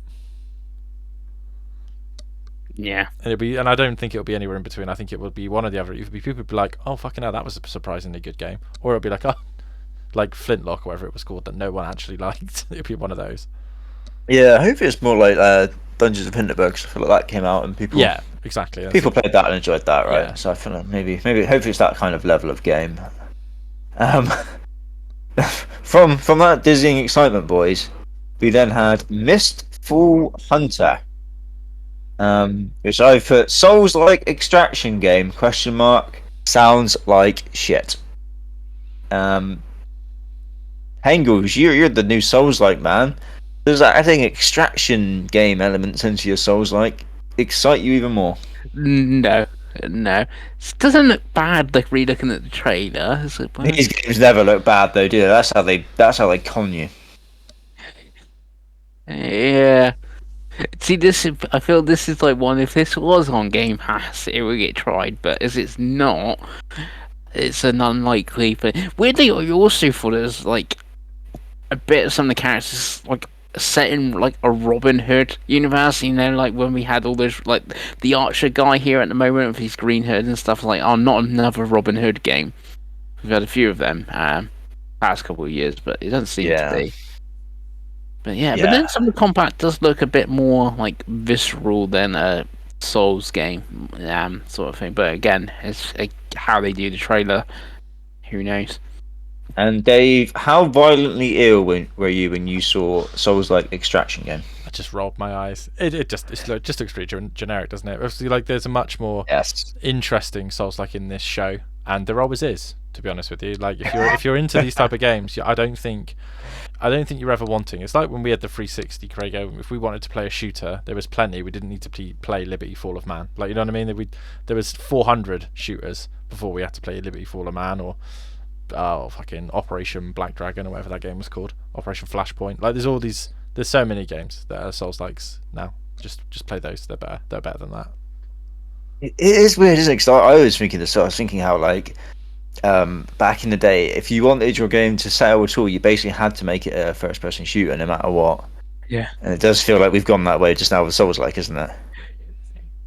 It's like if you want people to play your game, you've got to make it a Souls-like now. It's like, really? When are we going to get to the point where there's too many and they stop? I don't know. Well, from earlier in the news, maybe people need to make co-op platformers like it takes two.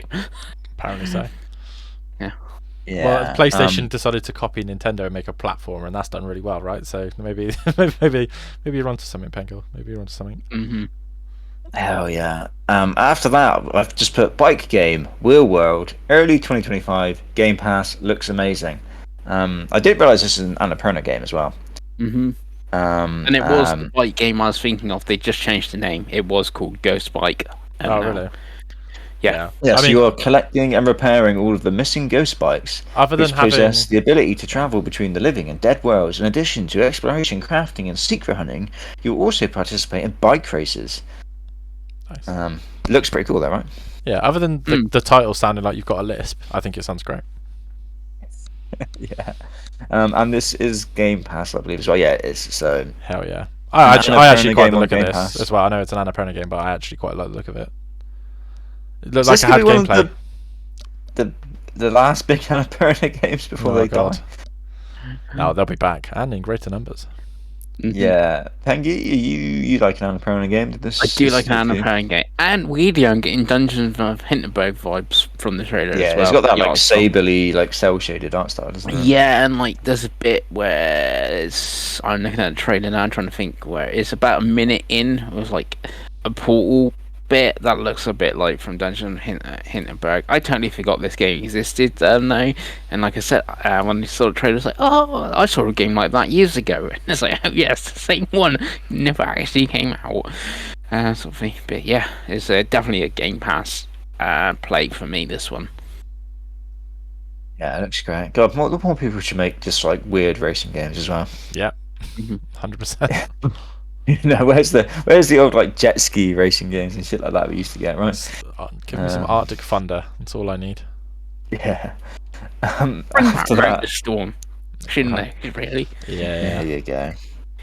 We had Phasmophobia. I think I'm saying that right. Yeah, it's Which is the most Twitch streamy game of all Twitch streamy just games. I 6 feel. months too late. Yeah, yeah, definitely. It's more than that, isn't it? More like Yeah, 6 years too maybe late. like at least a year. Yeah. Yeah, Winner that is of coming. 2020. It won best. Was this trailer best horror in 2020? Yeah. So Yeah, but to be fair, it didn't really. I feel like it's kind of got really popular on Twitch last year. Mm. So when it like kind of blew up on there. I can't remember hearing people talk about it in 2020 unless all my time is distorted and I'm even older than I think I am. But I don't know. It could be, like Among Us. That was the same with that, wasn't it? Yeah, like came out yeah. years, and then suddenly it was really popular on Twitch from there. So. Yeah, and Xbox does tend to do quite well with getting the meme games on there eventually. Like if you look at Power World and Vampire Survivor, they've all been Game Passy games, haven't they? So Yeah. Onto one which Dave slandered, but it's got a cute little doggo that you ride around on, Dave, and it's an action adventure game. what was the game What's that? that you finished on PlayStation 5 that me and Chris never did? Ina Bridge of Spirits. Yeah, this looked like Kena Bridge of Spirits if it was on the PS or it was on the Sega Saturn. It doesn't Yeah, look we were- that It looked, bad. it was so ugly though. I was like, the dog looked alright, but then it had human eyes. That was a bit weird. As well, I watched the trailer now. The environments look quite good. It's the character models. Yeah, look character off. models are so ugly. I was literally watching it like, Yeah. why is this knockoff Kena and why is it so ugly? When Kena is the best looking version of any game ever as well. So it's not a fair comparison, is it? But I was very thrown. I was like, oh, that's ugly. Them ugly Yeah. polygons. It is coming early 2025, apparently, from Midwest Games. I don't know. There's a cute dog, Dave, that I can ride on. That might be enough for me. Who knows? But As long as it's not Pengi? February. Yeah. Did it do anything for you? Yeah, it looks like fine to me, and obviously the dog looks, that's pretty cool. You can go ride around on the dog and stuff, and like at the end, it looks like they've put like paint on this dog to make it look a bit like Amaterasu from Okami. So that's like a good thing, isn't it? You can even swim in the dog, and you're riding the dog, and the Like, dog's swimming dogs are underwater. great, but Mm. the rest of the game used to be a bit prettier for me. Yeah, I don't know. Maybe I'm just hung up on the dog. Yeah, that's true. After that, we had all I've written for this is Souls Like Crap. Wu Chang Fallen Feathers 2025 Game Pass. Which is, I mean, Windows Central have been a little bit more professional than that. But yeah, I don't think it even said early 2025. I think it is just 2025. And it looked like all these games look like where it looks like very pretty, cool, good art style. But this is Souls Like. Engels, you like Souls Like? I don't mind it. So slightly, I think this looks pretty good from what we've seen. But like you said, they all look pretty good. It's set in the Ming, at the end of the Ming dynasty, so it's set in China again. So when I joked, we got Black Myth at home. Could be they're both in China, sort of thing. And you got some cool powers with your arm. Maybe the arm would turn out to be your husband or something. But it's on Game Pass, so that always helps. Yeah, Liza P launched on Game Pass as well, didn't it? Right. It's Mhm. That still was on Game kind of Pass, I think. similar, I feel like. So maybe it would do well. Yeah, I cannot but imagine like at the you- moment, like we got like she's using a staff, like fire like coming out of it, and that is pretty cool. So yeah. David, do you want to bash your head against some walls? No, I think I'm gonna have to admit retirement on attempting such games. I'll stick to my easy JRPGs, I think, instead. Yeah, that's the way to be, Dave. That's the way to live right there. And to round it all off, boys, we had from Remedy again. They start the show and they end the show, as all shows should be started and ended by Remedy. Actually, I've just decided that. We had a free-player co-op multiplayer game. It's very much set in Control, as in I was watching this and I was like, that's literally a level from Control. I feel Mhm. they've just built a game in that level. But yeah, it looked like a very much a classic co-op schmoz. You're fighting hordes and hordes of enemies that run at you. You've probably got some cool powers. There's some very cool looking guns in this. The art style looks brilliant. This might have been the highlight for me, boys. I thought this looked great, and it's free player, and there's three of us, right? Yes. I mean, there's literally a gun which looks like the MP40 from Call of Duty World at War as well, which is very cool. Davey, we're jumping on this, right? Yeah, absolutely. It's coming to Game Pass. So I haven't even played Control at this point. I just realised I own. Well, I don't own. I can have access to the game on both the services, so I probably should play it at some point. But yeah, I think it looks interesting. It's one of those things where it came out and they said Game Pass, so I was kind of like, cool, thank God, because if they'd come out and been like, hey, that's £25, it's dead, and it's dead on arrival. We know you can't do that anymore. So yeah, interested to try it. Pengi, you liked Control. Yeah, Control was great. I had to defend that on Game Show recently. That Control was great, and this is You were slandering Control. yeah, I know. What It's the fuck? You know, I know it's outrageous, isn't it? But this is really good, and it being on the Game Pass is a good thing. Like I said, we can all jump in, free player, co-op time. I guess the issues could be like, is how many maps is there? If it's set in the oldest house, I know the oldest house changes around, but they all kind of look similar, and like the enemies and stuff like that. Thing. But yeah, it should be a fun time, at least a couple of weekends or something. Absolutely. Yeah, definitely. And that was the show, boys. I thought it was about half an hour long. I was pleasantly surprised. It was a lot better than I thought it was going to be. I'll be honest, when I saw the 3 games that they announced it with, I was like, oh, that really put my expectations pretty low, because like, one of those games is a DLC, one of them's a Yakuza game, which is great for me, but you know, it's very much for the hardcore, right? And one was some game I'd never even heard of, so I was like, oh, this could be bleak, but I felt like it was a very good for a little partner show. Paced well, and you know, there's a lot of in it. I know there's some stuff people were joking about, like the Souls-like extraction shooter, but you know, there was also a lot of games I was like, ooh, that looks pretty cool. And there's always some good Game Pass editions as well, which is always what we want, right? But Dave, what was your thoughts on the show in general? Yeah, kind of same as you. I had like no expectations, so to come out of it with 5 games coming to Game Pass, like 3 or 4 of them being something that interests us to try, a couple of cool looking indie games, and more Yakuza. It's fine. Yeah, it's one of those. Like, if we're gonna grade it, it's a 6 out of 10. It's fine. It's not something that I'm gonna go back and go, you know what, that was a really great partner showcase. But they've had quite a few this year, Xbox, and I think just overall, I think there's been lots announced that we want to play, right? So I'm fairly okay with it. Right, Pengi, how did you feel? Yeah, I thought it was quite good. I think overall, I think there's like 6 things that I got slightly interested in, and obviously, like, some of them's the Wu Chang Souls game, and like a Dragon. Like, I'm interested in how that like does and comes out. Yeah, so like having a few games I'm interested in, and you know, few like FBC, Fire Break, is it being in Game Pass? That's a big one, really, isn't it? So. Absolutely. And that was the Xbox Partner Showcase. Partner preview. Nice. Well, before we end the show, we need to talk about what we've been buying and playing. So I feel like, Chris Pengelly, you should go first. Me? Okay. So, weirdly, even though I haven't been on for 2 weeks, I haven't actually played that much. Talked about Astro. I played a little bit, obviously, before this, doing the new level, you know, getting the trophy. So that's still great. Astro is great, so there's that. Then, a couple of days ago, and I got a video up on my channel, I played the AI Limit demo, which is an anime, like, Souls-like game, which has got a demo that's only out for a week, because it's part of Steam Next Fest, but it is on PlayStation as well, because it is a China Hero Project game, sort of thing. I played the demo of that. It's not good. It's not good. Doesn't look good. Like, the environments are like, oh yeah, you're talking about that.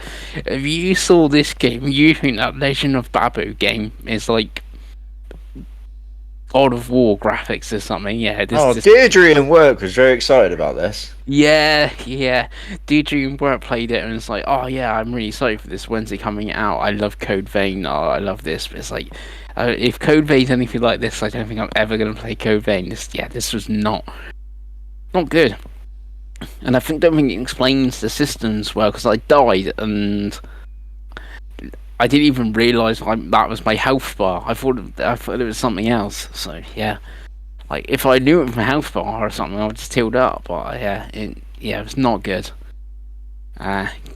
Craig, that's the thing. I would not be bothered to download it, even if you got until the 21st of October if you want to play it. But don't worry, it didn't even cross my mind the idea of downloading this Pengi, I'll be honest with you.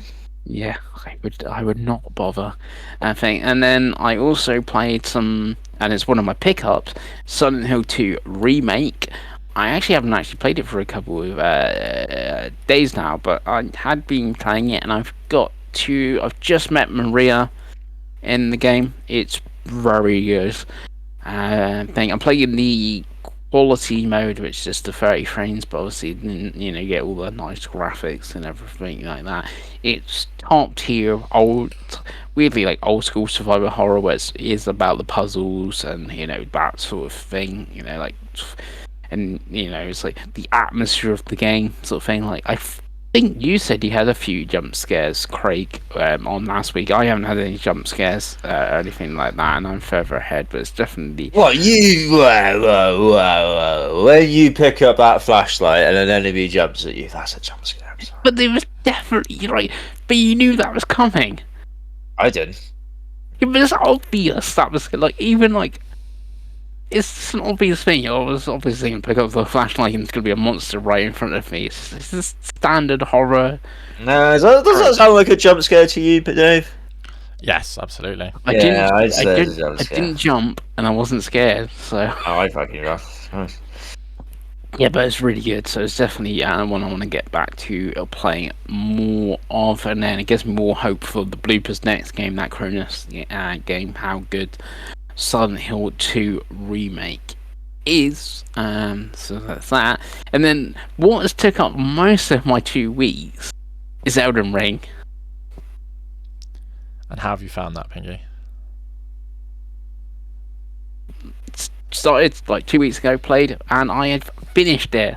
I sort of got good. Nice, Dave, as they say. Well, you were better than me, because I got bored of it, and I was like, no, I'm not going to put myself through it. I'm going to admit defeat. I will not finish all of my backlog games this year. Yeah. Ironically, Pengi, it wasn't one of your backlog games. You just did it for fun. No. Yeah, I know. I did it for fun. I was like, oh damn, I should have put this on the list instead of Baldur's Gate. I was trying to remember which way round you two had it. Cause I know one of you had like one of each, and at the time being like, God, why have you done that to yourself? Right. I also think it's more ironic as well, because like I'm probably way more likely to finish Baldur's Gate than Chris is, and obviously Chris has finished Elden Ring. So the banter of us doing it the other way around would be quite funny. I think none of us ever finished Persona 5 Royal though. That's just we're not allowed. Yeah, that's a rule. But it's Elden Ring it's so good. Nice. Dave, are you gonna bother with Shadow of the Erdtree, or you've done what you want to do and then you're gonna move on? So I've sort of done what I want to do. I've got 60% of the trophies. Looking at the trophies, I am missing a couple of the bosses that I haven't done. And weirdly, I finished the game. I thought I was done, and then people were telling me like you need to go fight Melania and do this and stuff. So I went and do that, and I played for another 10 hours or so. I don't know how much more I played of it as a thing. Shadow of Erdtree, I know it's a big expansion, and we had the bit of expansion tracks there, but it's like 33 quid. There's got no new trophies or anything, and I know like one of the guys in work, not Deirdre, the other one, they've not finished it. I know Andy. Stumpy. Yeah, Stumpy, he's not finished it. Like one of the like G-Namer guys that that plays a lot of Souls games and stuff like that, they haven't finished it. So I'm like, well, if these people haven't finished it, I got a feeling I won't finish it. They had to patch that boss, didn't they? They had to admit that it was too hard, and they had to patch it to make it easier. Yeah. So even though I finished Elden Ring and fought Melania, I'm like, yeah, kind of put off spending 33 quid or whatever it is on the expansion if like I might not finish it. If it goes on sale or something like sub 20 quid eventually, then I might give it a go, just as to how much I enjoyed Elden Ring. Like, if Elden Ring was a 2024 game and I played it in, like, this year, I think it might be the second best game I've played this year, behind Astrobot. It's that good. Thing. Obviously, it's not a 2024 game, but yeah, it's just so good. Craig really needs to play it. I do. I really want Craig. I would rather walk up to my door now and just slam my head in it than do that to myself. Yeah, see, I don't think it's like that hard. Oh, he's turned into one of those, Dave. How the mighty has fallen. That's what they always say this, don't they, Dave? Oh, it's not that hard. It's easy. I'm gonna do a run with one hand tomorrow. Oh yeah. It's bad, and you're gonna hate me, but I don't disagree. I genuinely don't think it's that difficult. It's just time consuming. Like, if you're willing to sit there and learn the patterns and learn where to go, it's not. I do kind of agree with Pengi, to be honest. Yeah. But have you bought and played anything else, Pengi? The other thing I will say on Elden Ring, I don't know if it helps or not, that obviously I played Stellar Blade and Rise of the Ronin this year, which both have Souls. Like things where you have your bonfire type stuff, and then that like helped a bit. I know they have like difficulty settings and stuff because Deirdre and Worp's like, oh, they don't count because you can put it on easy mode or whatever if you want. They're not Souls games, but it definitely has Souls elements. Like, you die, the enemies respawn, you have to go to a bonfire, and you got to learn the patterns and stuff like that. Of like, oh, this is what she does when she attacks you instead of a blade, right? You got to know this stuff. So I do think it helped me in that, and then going into Elden Ring, that sort of thing. And I am now sort of tempted again. Like, do I download Demon's Souls Remake because it's on Plus? I think Lies of P, because I think that's probably closer to Stellar Blade and Elden Ring. Because I hear that's close to Bloodborne, and I didn't get on Bloodborne back in the day, but yeah. See, I really like Bloodborne, but again, I just couldn't. Yeah, I wish Bloodborne had a like patch, but And I do own Wulong Fallen Dynasty physical on PS5, so I could play that as well. Wait for Wukong, because I think that game actually looks good. Oh yeah, and there's Black Myth as well, which hopefully will get physical. So yeah. Wukong, Wulong, and Wuchong, they all sound the same. I know. Thing. But yeah, that's what I've been playing. Elden Ring is good. People should play it. Who knew? Have you played anything else, Pengi? No, that's it. That's all I've played. And obviously Silent Hill. Are you enjoying Silent Hill? Yeah, enjoying that. But yeah, like 60 odd hours of Elden Ring takes up a lot of time. It does. Dave. Yeah. Nice. Good. Thing. My other pickups, though, I've got a Starlight Blue DualSense. I have another DualSense, Dave. Nice. This all came about is because I traded in my Warhammer sort of thing, because I was asking the local game shop how's the Warhammer going now that you have tables set up, and they're like, oh, it's really good. I was like, I've got some kicking about still. I don't think I'm really going to use it. I'll bring it in, trade it in. And I wasn't actually expecting that much trade-in for what I had, and I was pleasantly surprised. So I was like, I'm going to get that. They've got a few DualSense. Stuff is so expensive. Like, not to cut you off, I do apologise for doing it again, but like, one of my friends from college has been chatting to me recently. I haven't spoken to him in years, and he plays tournament Warhammer. Like, he goes and plays, and it got obviously really popular, and the games helped, I think. And he was like, oh yeah, get back in, we'll play a game. I priced that shit up, Craigo. Fucking hell, has it got expensive. Like, a starter army, I think, is £350 at least now. Wild, Pengi. Wild, but anyway. That's why you should just play Kill Team or whatever, 200 points or whatever. Right, even that. I think the starter set's £100 at least. Yeah. So we're poor and old. Anyway, go on. But basically, I was pleasantly surprised what my trade-in was, and they had like 6 or 7 DualSenses there, but I already had a black, I already had a white, blah blah, stuff like that. So I ended up with a Starlight Blue DualSense, because that's all they really had that I wanted. So yeah, I think I got 8 DualSenses or something now. You can have enough. You're gonna get the Fortnite one. I've seen that's on for pre-order on the PlayStation Direct. No, I don't want the Fortnite one. But Pengi, you love Fortnite. I don't. on PlayStation and controllers, I bought a PlayStation, the media remote for the PS5. Did you really? I have one lying around, so I was just giving you that. I think it worked for about a week for me, and then it just stopped working. So I hope it works out better for you, Pengi. Well, it's a brand new one, and I haven't opened it yet. It cost me nice. £12, so. Love that. I was just looking at, for some reason I was looking at PS5 accessories, and like, what other like controllers are there that isn't like the DualSense? And there's the media remote, there's the access controller, the weird one, and then obviously you got the two VR controllers. Should have got the camera.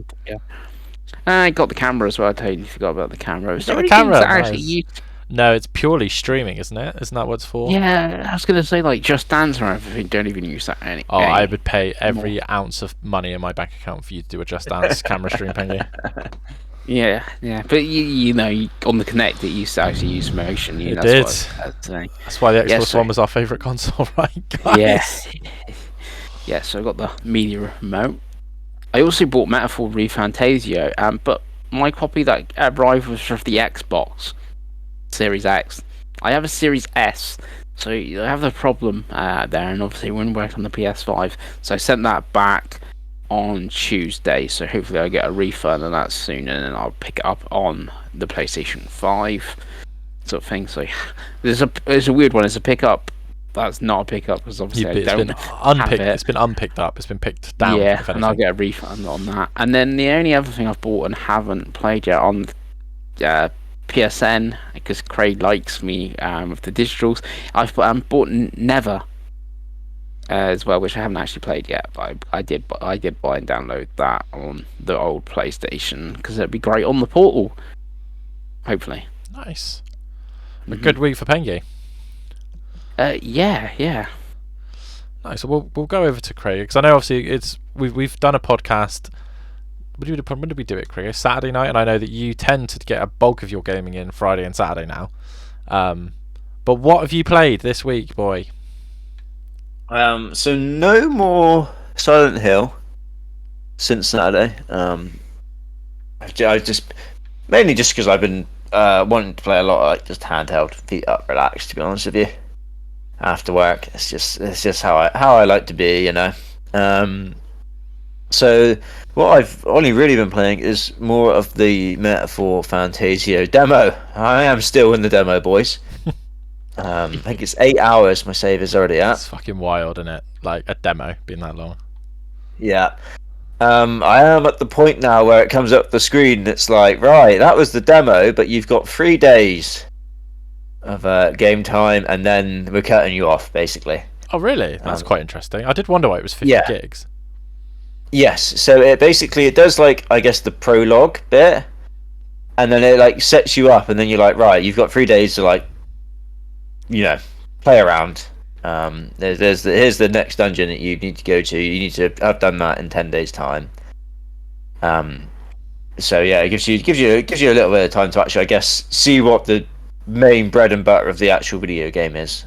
Because a lot of the prologue is, you know, it's kind of like cutscene-y story beats, setting stuff up and that, and obviously a lot of tutorials.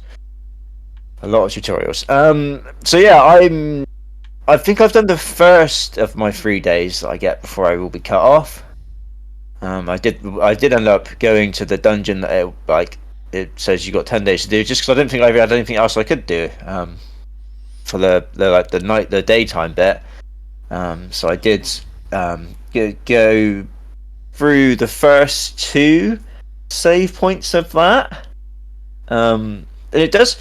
When it like finally unleashes you in the world, you do kind of sometimes realize that there's a lot of tutorials in this game, but there's also a lot of stuff which just doesn't tell you. Which for you guys, as like, you know, people who've played other Atlas games, you'd probably be like, oh yeah, of course that's a thing. Whereas for me, I'm like, oh, yeah, it does sound very Persona so far, Craig. I'll be honest. Yeah, and I'm like, oh, we did all these tutorials, but you didn't really mention that. So it's like things like your magic points. Basically, they won't like go back up unless you sleep, essentially. Yeah. And it gives you very few pickups for like, you know, like potions to increase to like rebuild your magic points. So I was like, how am I ever meant to do this dungeon? Like, I've pretty much ran out of magic points. Like, what am I meant to do here? And it's like, you know, for you guys, you're probably, well, you go to your last like save point in the dungeon, and then you leave and you go to sleep and you come back like the next day or something. Yeah. Yeah, that makes sense now, right? Obviously, at the time, I didn't really get that. So that was a little bit strange, but now I'm like, oh, okay, that does make sense. It would have been nice to just Yeah, have otherwise that. you could just finish like the dungeon in your first day, and then you got 9 days that will just be scrapped. Yeah, exactly. So that, they say it makes sense when you know that. But yeah, it didn't do the best job of explaining that to me. It does make me wonder if there's more stuff which I'm gonna figure out like that. But I'm very much still enjoying it. I think I am gonna buy it. But there's the problem here, Dave, because you remember when we did the show on Saturday, I was literally looking at Amazon at the time, going, "Oh, it's $49.49. That's not bad, right?" What I should have done, Dave, is bought it then. Mm-hmm. Because now, trying to buy it on PlayStation is a bit of a ball ache. I think Amazon still have it, but only on Xbox. But obviously my save carries over to PlayStation, and I want to play it on my portal as well, so I want it on PlayStation. I think other places are like selling it still. I think I saw Games website had it, but I think it was like 60 quid and then Yeah. a fiver for delivery as well. And I'm like, but you can fuck right off. Oh yeah, I mean, yeah, Absolutely. They had it in the game when I went into town the other day, but it was Yeah. It was $59.99. Yeah, stop that. So I'm probably just gonna finish the demo, which is probably gonna be another couple of hours for me. I'd imagine, because I've seen like a lot of people saying it's like 10-hour demo. If I get another couple of days out of to do, yeah. And I've got some side questy bits which you need to be the night time to do. So in my head, I'm like, oh, I do the dungeon during the day, and then at night do that side quest. I'm guessing that's the loop, right? And then I sleep and do it all again. So yeah, I do want to pick it up and play more, but it will be the case of I'm not going to bother like constantly shopping around for it, and you know, No, I was the gonna dodgy say- websites that we like. But Dot I 2 will is probably- sold out. yes, on I will probably just PlayStation. wait for Amazon to get it back on PlayStation and buy it from there. Hopefully, doesn't take too long, because I don't want to forget all these endless tutorials I've just gone through, and be like, what the fuck am I doing? But yeah, I mean, hopefully it's like a few days or a week or so, and then I can get it again on Amazon, right?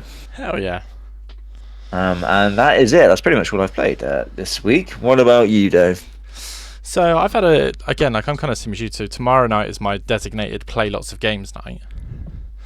So really, all I've played this week is Wipeout Mega Collection, Nice. which is really good. You found a PS VR1 somewhere to play that as well. Right. I actually bought that game as well. I don't know when or how or why, but I own it apparently. But yeah, it's really good, Craig. Really hard. It's like a really hard version of F-Zero. Which is really hard in its own right. Yeah, I'm just playing through the Vita content at the minute, Pengi. Oh, nice.